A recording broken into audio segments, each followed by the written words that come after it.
오늘은 환란 시대의 전도자들이란 주제로 성경을 교제하겠습니다.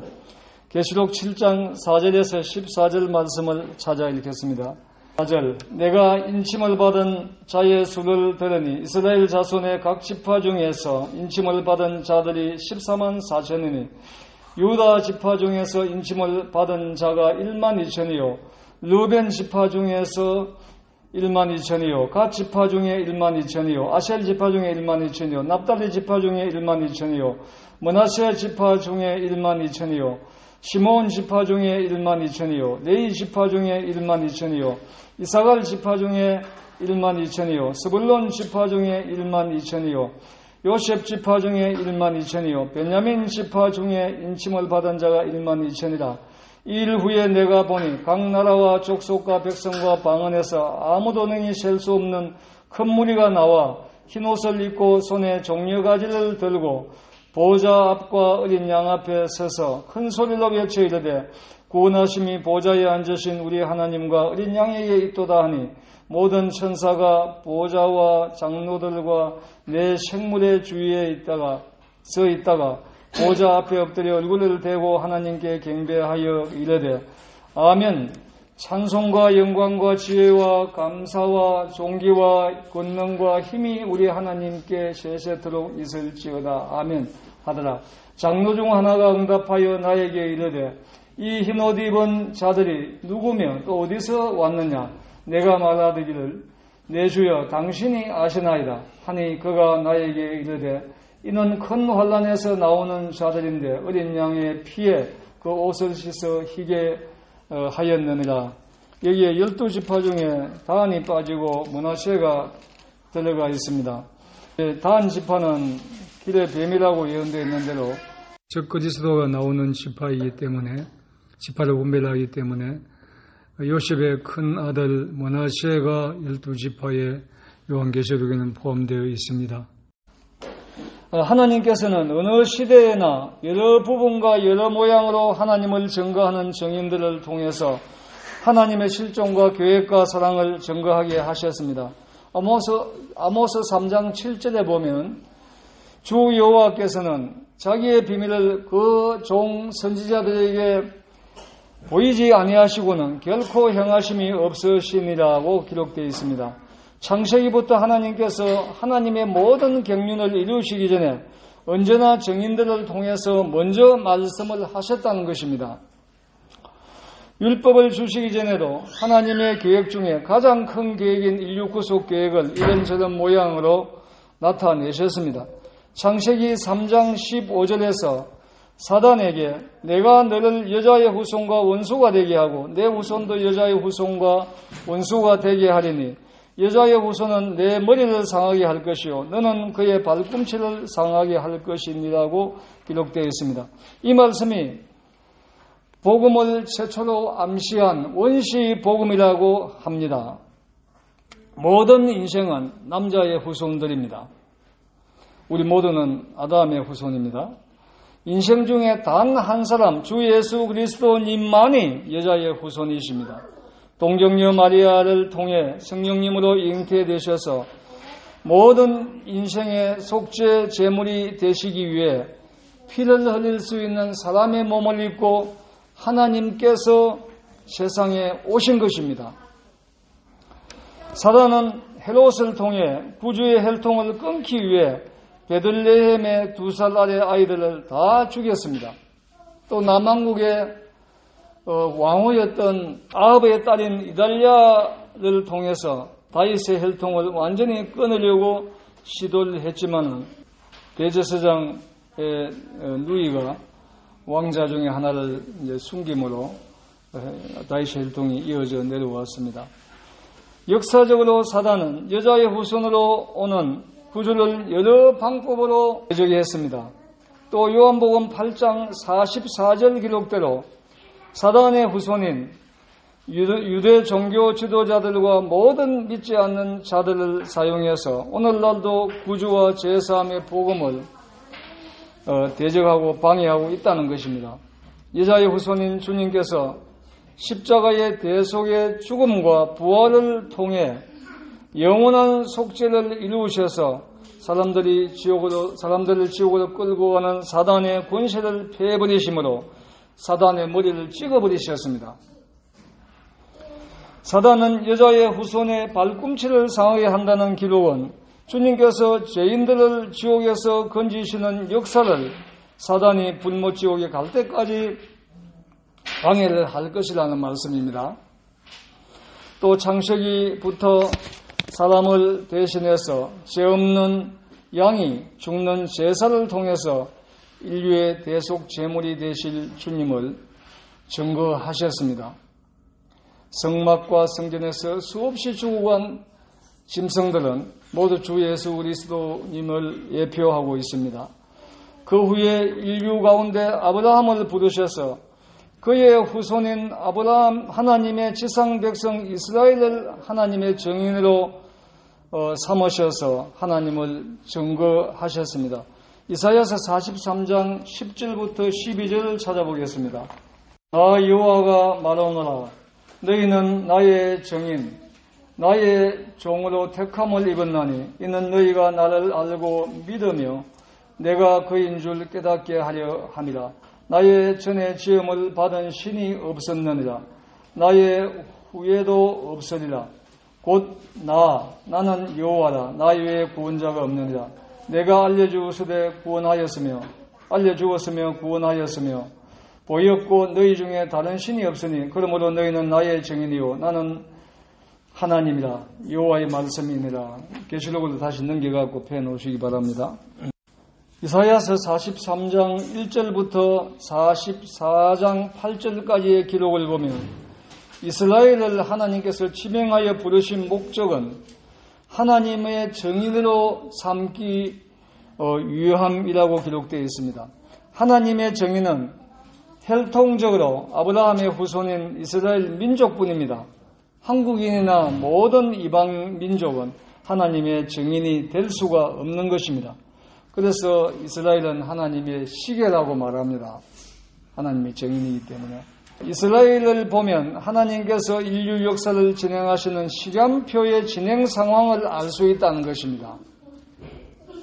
또 히브리서 1장 1절 2절의 기록대로 옛적의 선지자들을 통하여 여러 부분과 여러 모양으로 우리 조상들에게 말씀하신 하나님이 이 모든 날 마지막에는 아들을 통하여 우리에게 말씀하셨으니 이는 아들을 만유의 상속자로 세우시고 또 그로 말미암아 모든 세계를 지으셨느니라고 기록이 되어 있습니다. 구약시대에는 하나님께서 이스라엘 민족 중에 수많은 선지자들을 통해서 하나님의 뜻을 증거하셨다는 것입니다. 그 중에 창조주와 구속주 되실 주님에 관해서 선지자들이 증거한 대로 주 예수 그리스도님께서 죽임을 당할 하나님의 어린 양으로 하늘에 계시다가 하나님의 자리를 버리시고 여자의 몸을 통해서 피를 흘릴 수 있는 사람의 몸을 입고 성육신하신 것입니다. 이 사실에 대해 부활하신 주님께서 직접 누가복음 24장 44절에서 말씀하셨습니다.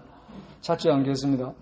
또 이르시되 내가 너희와 함께 있을 때에 말한 바 곧 모세의 율법과 선지자의 글과 시편의 나라를 가리켜 기록된 모든 것이 이루어져야 하리라 한 말이 이것이라고 말씀하셨습니다. 주님이 죽으시고 부활하시고 이제 인간에 되어 오신 것은 율법과 선지자의 글과 시편에 기록되어 있는 대로 이루어져야 하리라고 한 말이라는 것, 그 예언이 이루어졌다는 것입니다. 하나님을 떠나간 인간들의 죄 때문에 하나님이신 주님께서 대신 죽으시고 부활하실 것이 구약에 기록된 대로 죽으시고 부활을 하셨다는 말씀인 것입니다. 그리고 히브리서 1장 2절 말씀대로 마지막 시대에 아들 하나님이 주님을 아버지 하나님의 정인으로 이 땅에 보내셔서 아버지 하나님의 사랑을 증거하셨습니다. 하나님이신 주님께서 죽음과 부활을 통해 인류 구속 사역을 완성하시고 성천하셔서 히브리서 12장 2절 말씀대로 아버지 하나님의 우편에 앉아 계십니다. 우편에 앉아 계신다는 것은 주님께서 이루신 인류 구속 사역이 완전했고 끝났다는 증거입니다. 다른 것으로는 구원받을 수가 없습니다. 구약 성막에는 의자가 없었습니다. 제사장들이 매일 쉬지 않고 계속해서 제사를 드려야 했기 때문에 앉을 수가 없었던 것입니다. 지금 이 시대에는 주님의 대속을 믿는 그리스도인들을 주님의 증인으로 사용하고 계십니다. 사도행전 1장 8절에 오직 성령이 임하시면 너희가 권능을 받고 예루살렘과 온 유대와 사마리아와 땅끝까지 이르러 내 증인이 되리라고 이렇게 기록이 되어 있습니다. 오늘날 은혜 시대에 하나님의 사랑을 증거하는 증인들은요, 교회에 속한 그리스도인들입니다. 지금부터 주제 말씀을 교제하겠습니다. 오늘 주제 말씀으로 찾아 읽은 내용대로 계시록 7장에 보면 하나님께서 7년 환난 시대에 어떻게 복음을 전하실까에 대한 말씀이 기록되어 있는 것입니다. 환난 기간에도 하나님의 구원의 기간입니다. 구원의 문이 닫힌 게 아닙니다. 구원을 전하는 전도자와 구원받는 모습만 은혜 시대와 다르다는 것입니다. 환난 시대에 구원을 전하는 존재는 교회가 아닙니다. 환난 시대에는 땅의 교회는 들림을 받고 하늘에 있습니다. 환난 시대의 전도자는 혈통적으로 유대인 12지파 중에 각 지파에서 1만 2천 명씩 부르셔서 하나님의 특별한 보호하심을 받는 가운데 14만 4천 명의 전도단이 땅끝까지 전도합니다. 계시록 3장까지는 교회에 대한 말씀이 기록되어 있습니다. 교회 시대죠. 4장부터는 이제 교회가 땅에 전혀 없기 때문에 교회에 대한 기록이 전혀 없습니다. 계시록에. 이것은 환난 시대에는 하나님의 경륜이 변경되었다는 증거입니다. 하나님의 시대적인 경륜에 따라 환난 시대와 천연왕국 시대에는 유대인에 대한 하나님의 계획이 성취가 되는 기간입니다. 유대인들이 교회 시대에 주 예수 그리스도님을 거절함으로, 자기들이 메시아를 거절함으로 로마서 11장 말씀대로 이방인의 수가 충만하게 교회에 더해질 때까지 하나님의 경륜에서 유대인들은 젖혀져 있었습니다. 환난 시대에는 하나님의 구원을 전하는 전도단으로 유대인 중에 14만 4천 명을 사용하신다는 것입니다. 요한계시록 7장 4절에 기록된 대로 이스라엘 각 지파 중에 하나님께서 보호하시는 입맞은 자의 수가 14만 4천 명이라고 기록되어 있는데 이들은 분명히 혈통적으로 유대인들이라고 기록되어 있습니다. 그런데 오늘날 각 국가마다 이 14만 4천 명의 반열에 들어가기 위해서 자신을 절제하며 고생하는 자들이 많이 있지만은 이방인들은 누구도 이 반열에 들어갈 수 없고 오늘날은 환난 시대가 아니고 은혜 시대입니다. 한국에도 이 14만 4천 명에 속하기 위해서 수많은 이단들이 생겨나가지고 요즘 좀 잠잠합니다만은 전부 다 그런 성경을 잘못 해석하고 있다는 것입니다. 환난 시대에 구원받는 자의 모습도 은혜 시대와는 다르다는 것입니다. 계시록 6장 9절을 보겠습니다. 다섯째 인을 떼실 때에 내가 보니 하나님의 말씀과 그들이 가진 증거로 말미암아 죽임을 당한 영혼들이 제단 아래에 있어 큰 소리로 불러 이르되 거룩하고 참되신 대주제여 땅에 거하는 자들을 심판하여 우리 피를 갚아주시 아니하시기를 어느 때까지 하시나이까 하니. 요한계시록 13장 15절도 보겠습니다. 14.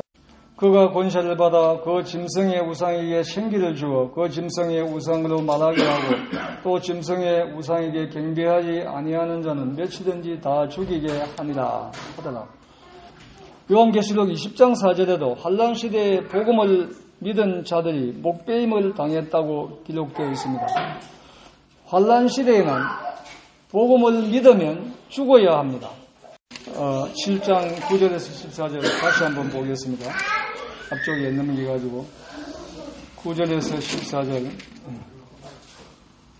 이 일 후에 내가 보니 각 나라와 족속과 백성과 방언에서 아무도 능히 셀 수 없는 큰 무리가 나와 흰옷을 입고 손에 종려가지를 들고 보좌 앞과 어린 양 앞에 서서 외쳐 이르되 구원하심이 보좌에 앉으신 우리 하나님과 어린 양에게 있도다. 13절부터 보겠습니다. 장로 중 하나가 응답하여 이르되 이 흰옷 입은 자들이 누구며 또 어디서 왔느냐? 내가 말하기를 내 주여 당신이 아시나이다 하니 그가 나에게 이르시되 이는 큰 환난에서 나오는 자들인데 어린 양의 피에 그 옷을 씻어 희게 하였느니라. 여기 9절 10절에 보면 환난 시대에 14만 4천 명이 전하는 복음을 듣고 믿은 자들이 각 족속과 백성 중에서 능히 아무도 셀 수 없는 큰 무리가 하나님의 은혜와 어린 양의 피로 구원받은 것을 찬양하고 경배하고 있습니다. 환난 기간에도요, 구원의 기간입니다. 하나님께서 어느 시대에나 구원을 전하고 믿음으로 구원받는데 구원의 근거는 모두 하나님의 어린 양 되신 주 예수 그리스도님의 피폭로만으로 구원받는다는 것입니다. 사도행전 4장 12절에 다른 이로서는 구원받을 수가 없느니 천하 인간 중에 구원받을 만한 다른 이름을 주신 일이 없음이라고 기록되어 있습니다. 하나님께서는 어느 시대에나 누구에게도 제사하며 구원을 받을 수 있는 다른 이름을 예수님 이름 외에는 주시지 않았다는 것입니다. 구약 성도들은 장차 하나님의 아드님이신 주 예수님이 이 땅에 오셔서 하나님의 어린 양으로 피 흘려 죽으셔서 하나님을 떠난 사람들의 죄를 담당하실 것을 믿음으로 구원받았습니다. 욥도 후일에 땅 위에 오실 주님을 바라보고 구원받았습니다. 욥기 19장 25절에서 26절에 보면 내가 알기에는 나의 대속자가 살아계시니 마침내 그가 땅 위에 서실 것이라. 내가 이 가죽이 벗김을 당한 뒤에는 내가 육체 밖에서 하나님을 보리라고 욥은 구주에 대한 믿음을 고백했습니다. 욥이 죽으면 구주 되신 주님을 하나님을 만날 것을 바라봤습니다. 그 구주 되신 주 예수 그리스도님께서 마침내 땅 위에 서실 것을, 땅에 오실 것을 바라보고 욥은 구원받았습니다. 또 요한복음 8장 56절에 보면 주님께서 아브라함도 육신을 입고 구속주로 오실 주님을 바라보고 기뻐하고 즐거워하였다고 말씀하셨습니다. 신약 교회에서 교회 시대에 구약의 예언대로 하나님의 자리를 버리시고 여자의 몸을 통해서 피를 흘릴 수 있는 사람의 몸을 입고 오셔서 모든 사람이 지옥에서 영원히 받아야 될 죄의 행벌을 대신받고 십자가에서 죽어주시고 부활하신 것을 믿고 신약시대에는 구원을 받는 것입니다. 다시 한번 말씀드리겠습니다. 교회 시대에는 복음을 전하는 자는 교회이지만 환난 시대에 복음을 전하는 자는 유대인 중에서 뽑으신 14만 4천 명이 전도합니다. 교회의 시대와 똑같이 주 예수 그리스도님의 피공로로 구원을 받는 것은 같지만 구원을 받으면 죽임을 당해야 하는 것입니다. 환난 성도들은 구원을 목숨과 바꾸지 않으면 구원받을 수 없습니다. 프랑스가 1792년부터 사형수의 목을 자르는 유명한 사형기구였던 기요틴이라는 자가 개발한 단두대로 사형집행을 해왔습니다. 요한계시록 20장 4절 환란 시대의 성도들이 목베임을 당했다는 기록대로 환란 시대에도 다시 한번 주님을 믿는 성도들의 목을 베는 기구로 단두대가 사용될 것이라고 분별하기도 합니다. 꼭 그렇다는 건 아닙니다. 1973년 1월 21일에 기록에 보면 군주인 루이 16세도 단두대에서 목베임을 당했습니다. 또 이 단두대를 개발한 기요틴도 단두대에서 죽었습니다. 환란 시대에 구원받는 자들은 요한계시록 7장 15절 17절을 근거로 보면 찾았으니까 읽어보겠습니다.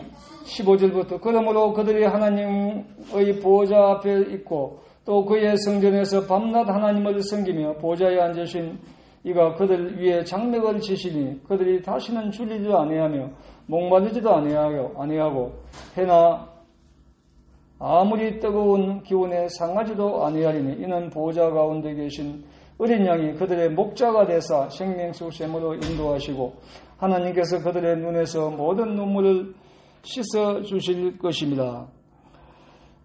환란 시대에 구원받은 성도들은요, 눈물을 씻어 주시고 위로해 주지만은요, 천년왕국 성전에서 밤낮 하나님을 섬기고 봉사하는 자들로 기록이 되어 있습니다.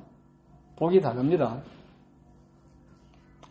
신약 그리스도인들은 천년왕국에서 주님과 함께 다스리는 자들이라고 성경에 기록되어 있습니다.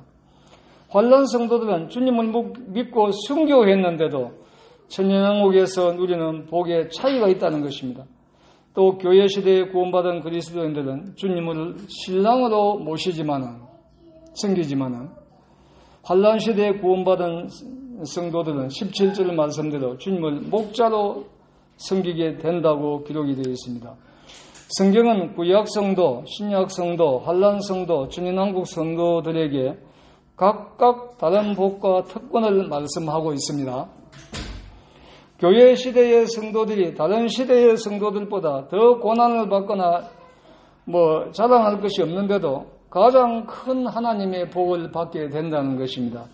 그래서 교회 시대에 구원받은 성도들은 더욱 겸손해져야 되고 다만 주님 앞에 무한한 감사를 드릴 뿐입니다.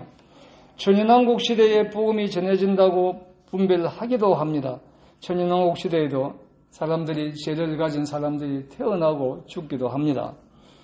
구원이 필요합니다. 그들에게도. 에스겔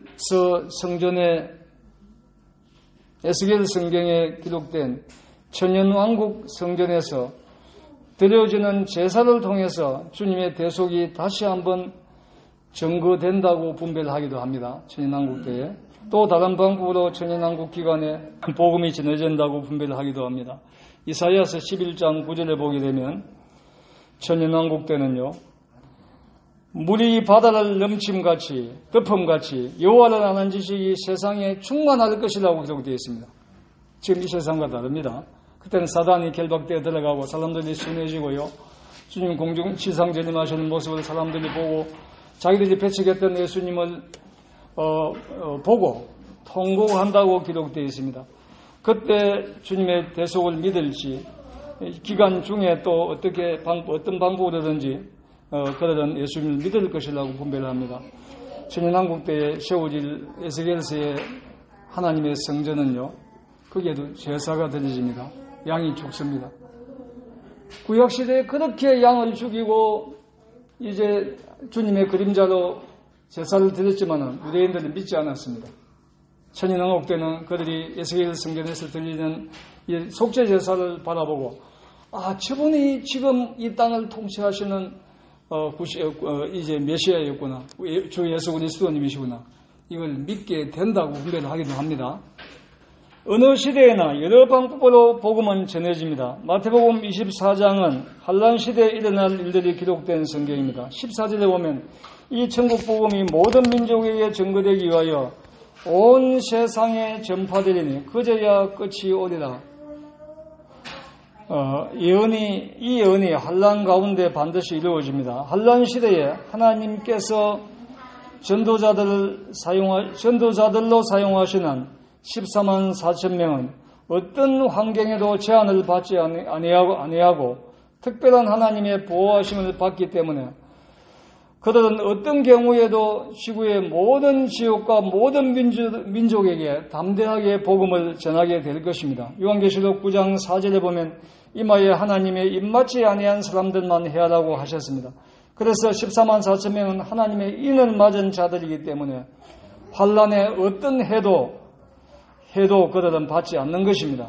또 하나님께서 그들에게 지구상에 있는 모든 언어를 구사할 수 있는 방언의 은사도 함께 주실 것으로 분별할 수도 있습니다. 짐작할 수도 있습니다. 지금 지구상에는 약 200개 정도의 국가가 있는데 언어는 5,335개의 언어가 있다고 통계가 나와 있습니다. 중국이란 한 나라에 저는 장인게임 속에서 들은 것도 기억납니다. 언어가 50개가 넘는답니다. 어떤 나라에는 같은 나라 사람인데도 산 하나를 사이에 두고요, 서로 다른 언어를 사용한다고 합니다. 저도 장애인 활동 관계로 제주도에 2번 다녀왔는데요, 제주도 방언을 그대로 사용하는 어떤 부처님을 만나보니까 무슨 말인지 알아들을 수가 없어요. 제주도 방언이 육지 말하고 완전히 다릅니다. 다 같은 대한민국 땅인데도. 지금 미국에는 소부족 전도회라는 단체가 만들어져 있습니다. 거기에서 전도인들을 세계 어느 나라 어느 민족에 가도 전도할 수 있도록 전도자들을 양성하고 있는데 지구상의 모든 민족에게 전도하기에는 역부족이라는 것입니다. 또 어떤 분들은 은혜 시대에 교회당에 다니지만 거듭나지 아니한 교인들이 환란 시대에 목숨을 버리더라도 가장 먼저 믿을 것이라고 말을 합니다. 저도 전에 그렇게 분별했습니다. 근데 이 깊이 분별해보면요, 은혜 시대의 복음을 듣고도 믿지 않는 자들은 환란 시대에 목숨을 버리면서 믿을 가능성이 거의 없다는 것입니다. 지금은 자유스럽게 믿고 구원받고 천국에 가는데, 그때는 죽어야 믿는데 사람들이 이 짐승의 표를 팔잖아요. 환란 시대에. 그것을 666 마크를 안 받으면 손에나 이마에 양식도 못 사고 아이들 학교도 못 보내고 병원에 의료 치료도 못 받고 아무것도 못 합니다. 근데 죽어야 됩니다. 근데 예수님 믿겠다고 그들이 받아들이겠느냐 이 말입니다. 고린도후서 6장 2절에 보면 보라 지금은 은혜 받을 만한 때요 지금은 구원의 날이라고 기록이 되어 있는데, 은혜 시대에 믿을 수 있는 자유가 주어진 가운데서도 믿지 않는다면 환란 시대에는 죽어야 구원받는 상황에서 더 믿지 않을 것이라는 것입니다. 다시 말씀드립니다만 복음을 지식적으로는 들었기 때문에 그들이 먼저 믿을 것이라고 짐작도 하지만 가능성이 거의 없다는 것입니다. 은혜 시대의 복음을 단순하게 믿고 영원한 천국에 들어갈 수가 있는데, 믿지 않는 것은요, 믿을 수 있는 기회를 스스로 영원히 포기하는 것입니다. 지금 제 삶의 복음을 믿고 함께 천국에 가시기를 바랍니다. 마치겠습니다.